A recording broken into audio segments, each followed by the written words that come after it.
I will start my speech in three, two, one. Well, the proposition have started this with a very interesting opening. And basically, we just stand in my opposition to it because the main premise is that democracy must be something that is ideal in his standard. That basically, if it's not following standard, it's not something that's good for democracy, and basically that harms the democracy. But we will strictly oppose to that gladly and very much proudly. First of all, we should define the actors, okay? Government that succeed, basically, what are they? They're just the government that succeed. And in this particular context, it means the family dynasty government, okay? And then second of all, it's government in opposition. Of course, in opposition, they want to make negative imaging of the government that succeed. And there's the people, okay? People that voted or elect or even non-voted, just people in the country.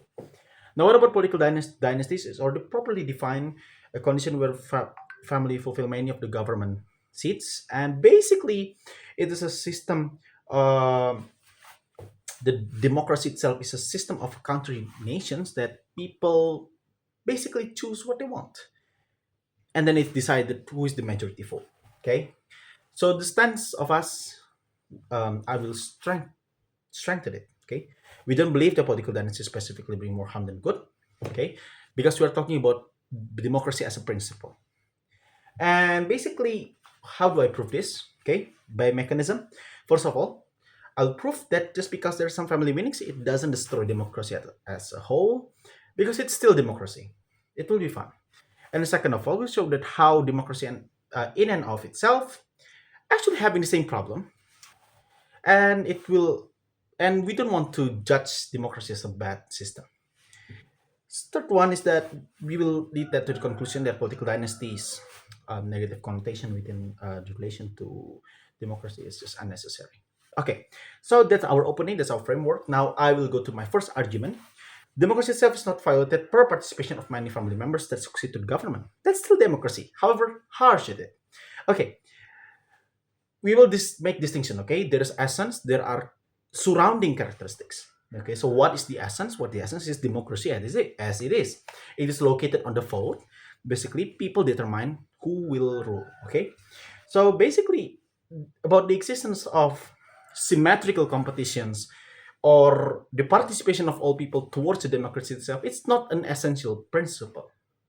It is just a surrounding principle or just a surrounding concept that will make democracy prettier, but it is actually almost impossible to be done.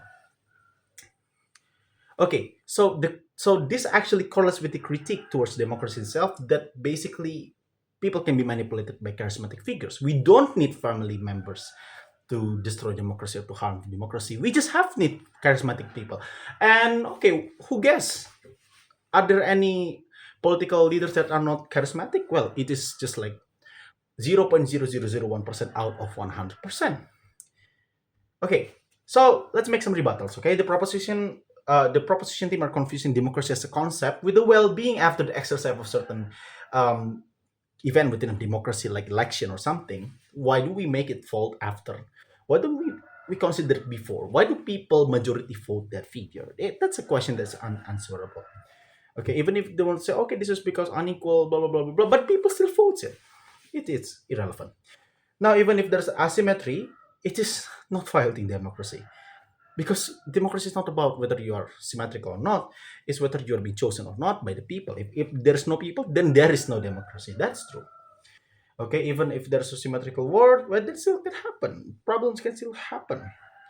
Okay, why? Because people can be charismatic, and that's the problem. That's a problem made by even criticized by, I don't know, Socrates, Plato, or something. They criticize that. Okay.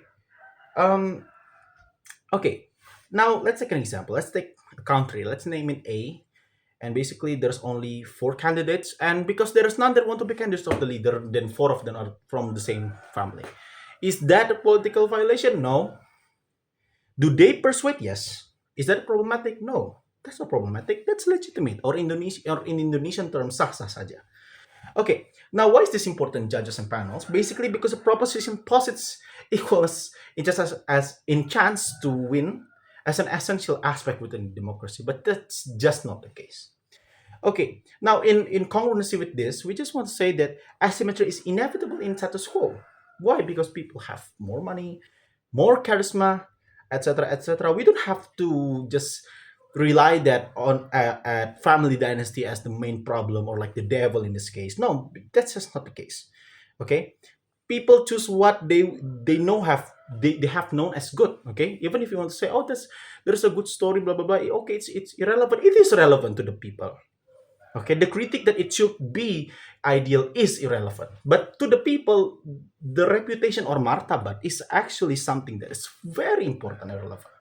Why is this important, judges? Because the proposition attacks asymmetrical reality of family dynasty political competition, but that's actually happening in literally all things. Like, if you cannot be someone that realistically be president if you are not joined to a political party, yet it is not questioned.